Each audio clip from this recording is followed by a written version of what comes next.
Alam niya ang bawat kilos natin. Palagi niya tayo nauunahan. Ni hindi natin alam kung sino siya.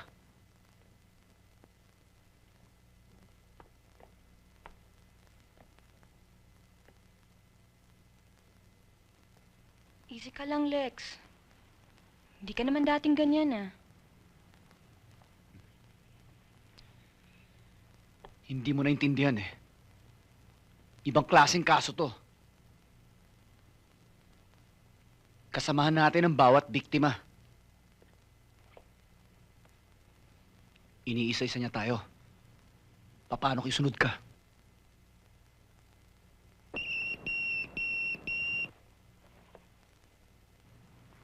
Sino yan? Hindi nakita yung papel na hawak ni Nards eh. Nakuha ni Baklileg. Sige na, pasok na. Sige na.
Bastos ka talaga, ano? Paano ka nakapasok dito? Baka nakakalimutan mong may duplicate key pa rin ako. Oops, not so fast. Tapos na sa atin ang lahat, Matt. Kaya wala ka ng karapatang pumasok dito. Big deal. Investigador pa rin ako. At pwede akong pumasok kahit kaninong bahay, kahit kailan. Para lang magalungkat. But not without a search warrant. Not in my book, darling. It's search and warrant later. That's what I always say. Yan ang uso ngayon, lalo-lalo na't may baril ka. Hindi ka pa rin talaga nagbabago, no? Tama nga ang desisyon ko na hiwalayan ka. Oh?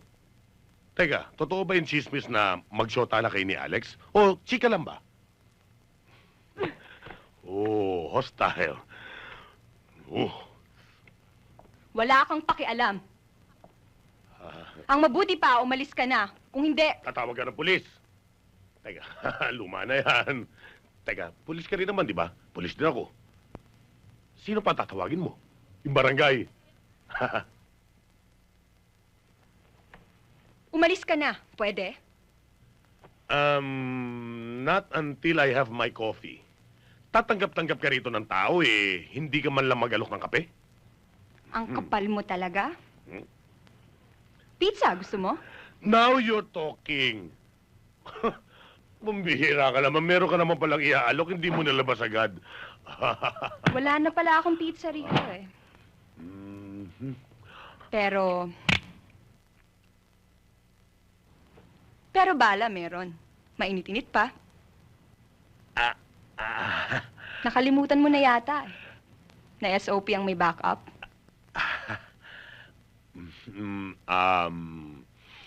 Maligaya na ako sa mansanas mo. Thank you na lang dyan. Aalis na ako.